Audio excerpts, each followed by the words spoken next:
familiares, habeas corpus, y simplemente se limitaron a tirarlos a la basura. Entonces, una de las misiones importantes del Congreso era designar nuevos jueces.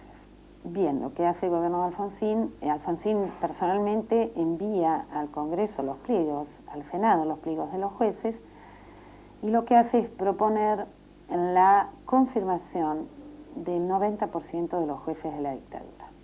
Esto es otro paso fundamental para la impunidad, porque estaba claro que estos jueces corruptos y cómplices no iban a impulsar una cosa distinta de lo que habían impulsado durante la dictadura. El juicio tuvo límites muy precisos, tuvo límites muy serios. De todos modos, yo quiero señalar, así como cuando hablábamos de la CONADEP lo planteaba, acá hubo algo que trascendió la voluntad del poder político, la voluntad del mismo poder judicial, que fue más allá de la voluntad de ellos, que fue el horror de lo que se fue desnudando cada día. Y en eso los protagonistas no fueron ni el fiscal que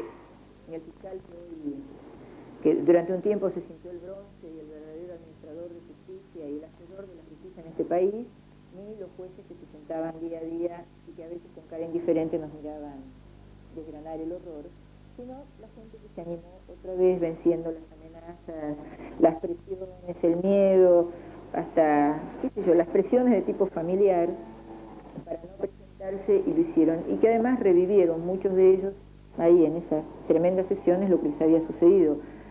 Durante el juicio, por ejemplo, sobre todo los liberados de los campos de concentración, que teníamos una militancia política que asumimos y que reconocimos, en el juicio generalmente fuimos más bien interrogados como si fuéramos imputados y no como testigos, digamos. A mí particularmente eso me sucedió. Y no solamente eso, sino que hubo momentos en los cuales se nos exigía más a nosotros explicar por qué estábamos vivos y libres, y no qué es lo que habíamos vivido, mejor dicho, muerto y sufrido adentro del campo de concentración. No se nos preguntaban los nombres de los represores, no se nos preguntaban ese tipo de datos. La cuestión era, bueno, ¿por qué habíamos salido, no?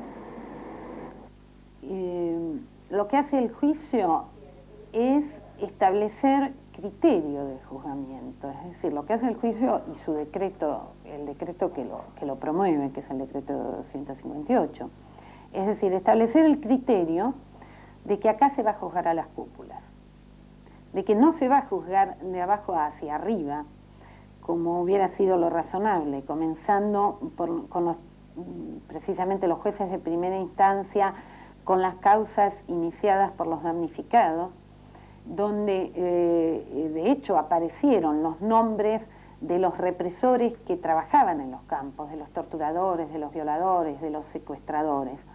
Y eso iba a llevar en un camino lógico a condenar a estos primeros responsables, a estos directos responsables, y de allí en adelante ir condenando a los que habían dado las órdenes a esos directos responsables, y así siguiendo, que era la única manera de realmente hacer justicia.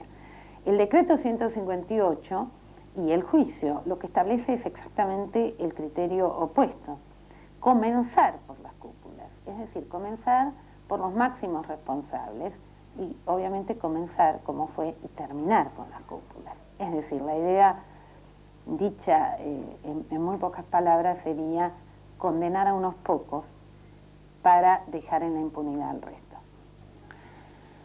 En particular, el juicio sienta el precedente jurídico de la prescripción del delito de desaparición. Es cierto que el Código Penal no tipifica el delito de desaparición, cosa que los organismos de derechos humanos, por supuesto, lucharon muchísimo para conseguir que se tipificara el delito de desaparición de personas como un delito de lesa humanidad. Esto no se consiguió, y por supuesto la responsabilidad es de los legisladores, que no lo impulsaron y se negaron sistemáticamente a hacerlo. Pero sin embargo, en el Código de Justicia Penal, por supuesto que está establecido el delito de privación ilegal de la libertad, que servía perfectamente para este caso, porque una desaparición en definitiva es una privación ilegal de la libertad. Y el Código Penal establece una cierta condena para la privación ilegal de la libertad y también establece en función de esa condena un tiempo para la prescripción, esto es, para un tiempo límite para que uno pueda comenzar una causa contra alguien que supone que cometió este delito. El tiempo límite que establece el Código actual es de 6 años, porque está vinculado con la condena que establece para este delito. Es decir, si a uno lo privan de su libertad y hasta 6 años después de haber recuperado la libertad no inicia una causa en la justicia, ya después de 6 años no la puede iniciar. Pero en esto es muy claro el Código. Dice 6 años después de haber recuperado la libertad. Es decir, que el delito haya cesado de cometerse. Porque el delito de privación ilegal de la libertad es un delito permanente, que dura cierto tiempo, hasta que uno recupera la libertad. Bien, lo que hicieron los jueces de la Cámara Federal fue retorcer este artículo del Código Penal, interpretarlo libremente y de una manera realmente perversa, y establecieron en el juicio a los comandantes precisamente que los delitos de privación ilegal de la libertad cometidos por los comandantes, que eran los que estaban siendo juzgados, habían prescripto si no se había denunciado el hecho ante la justicia antes de los 6 años de que el desaparecido en cuestión hubiera sido visto vivo por última vez. Esto es terrible y fundamentalmente es terrible para nosotros, porque justamente hace que nuestros testimonios den pie para que este plazo de 6 años comience a contarse. Es decir, invierten absolutamente el objetivo de nuestro testimonio. Y la importancia histórica de este precedente judicial o jurídico es que gracias a esta forma, a este criterio para establecer las prescripciones, prácticamente el 90% de los represores quedan en libertad. El 9 de diciembre de 1985 se dictan las sentencias a los excomandantes de la dictadura militar.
El tema de las prescripciones, digamos que sigue pesando, porque en el juicio a Camps e incluso en todos los juicios que siguen sustanciándose en los juzgados de primera instancia, el Poder Ejecutivo obliga a los fiscales a hacer uso de este criterio de prescripción.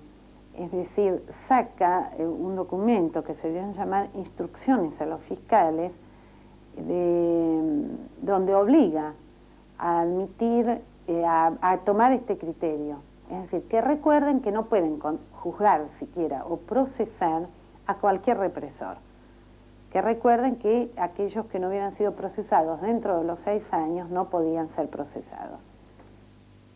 De cualquier manera, y a pesar de todo esto, hay muchos procesados, aún teniendo en cuenta el criterio de prescripción. Hay alrededor de 400 represores procesados en todo el país, y el gobierno envía al Congreso el proyecto de ley de punto final. Esto es, pone un límite para el procesamiento de los represores. Dice que todos aquellos acusados que no hayan sido indagados por algún juez en el término de 2 meses quedan en libertad y no se los puede procesar.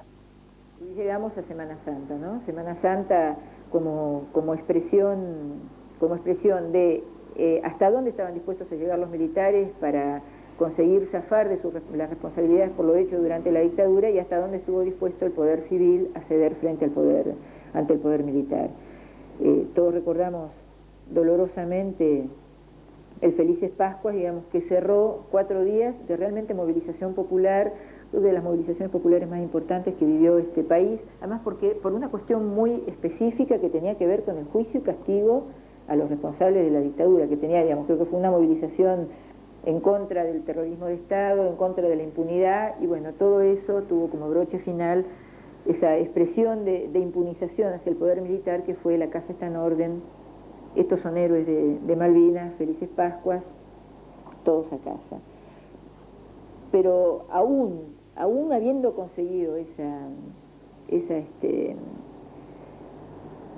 grado de respaldo de parte del poder político por los militares, fue necesario instrumentar esto jurídicamente.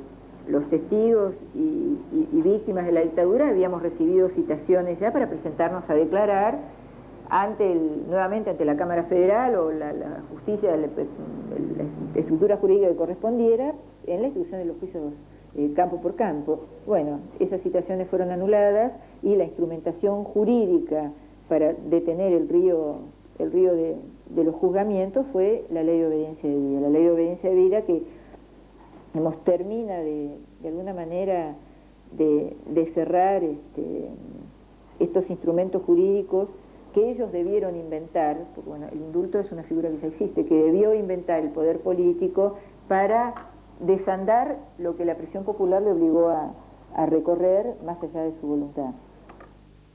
La Ley de Obediencia de Vida establece que los delitos cometidos por oficiales subalternos no son punibles por haber obrado en virtud de obediencia debida. Esta teoría de los niveles de responsabilidad ya había sido enunciada por el doctor Raúl Alfonsín el 10 de diciembre de 1993 en su primer discurso ante la Asamblea Legislativa. En él se señala: la justicia tendrá las herramientas necesarias para evitar que sean considerados del mismo modo quienes decidieron la forma adoptada en la lucha contra la subversión, quienes obedecieron órdenes y quienes se excedieron en su cumplimiento. En octubre de 1989, a 3 meses de asumir la presidencia, el doctor Carlos Menem otorga la primera parte del indulto. Por él quedan en libertad los responsables de las sublevaciones de Semana Santa, Montecaseros y Villa Martelli, entre otros. En diciembre de 1990, mediante la segunda parte del indulto, Menem libera a los excomandantes que habían sido condenados en 1985 y comienza la reivindicación política de las Fuerzas Armadas en la represión. Después de toda esta historia, se nos podría preguntar si tiene sentido seguir luchando. Y nosotros queremos preguntar, ¿y por qué no seguir luchando?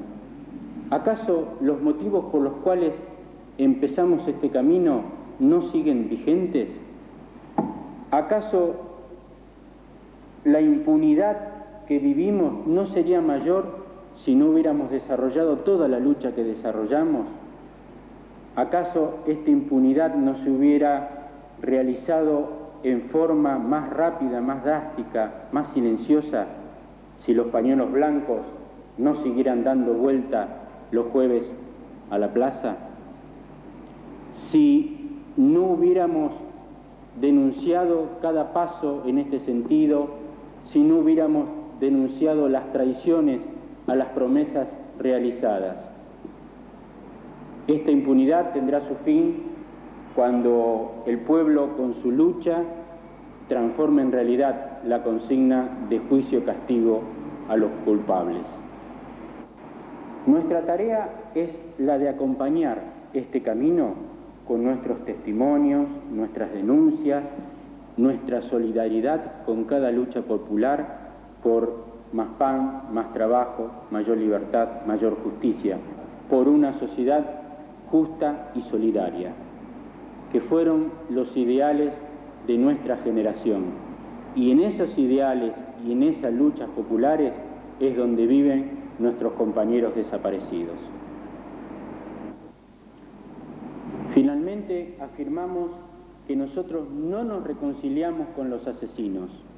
Vamos a seguir denunciando, vamos a seguir contando lo que nos pasó, vamos a seguir señalando con el dedo a los instigadores y a los ejecutores de la política asesina. Porque para salvar el futuro es preciso no olvidar el pasado, es preciso conservar la memoria y hacer justicia castigando a los criminales.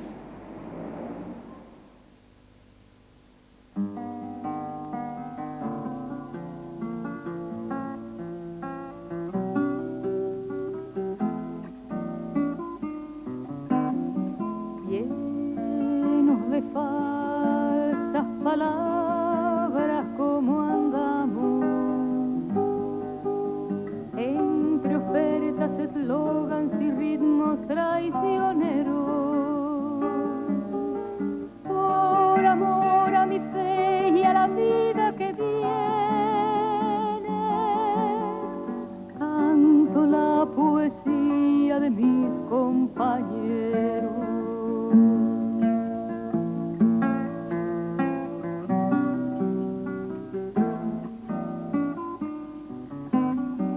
La verdad es más fuerte que cualquier cadena. Nada grita más duro que un verso prisionero. Mientras la canción se cansa y el arte se desploma, canto la poesía de mis compañeros.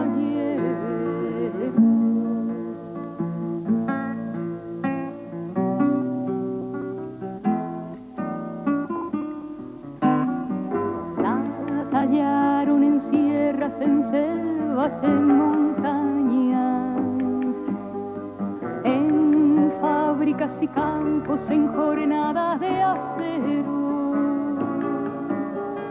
en quebradas oscuras donde brilló la muerte, y en ciudades perdidas bajo los tiroteos.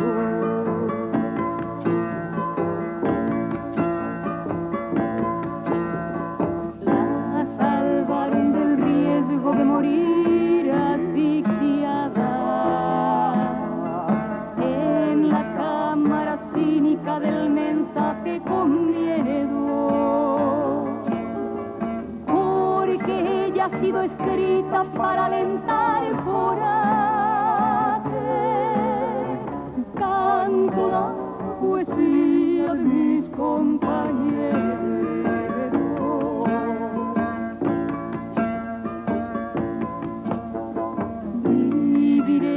Para verla vivir sobre la muerte y arrasar las paredes del terror que erigieron, porque hoy aún libra lucha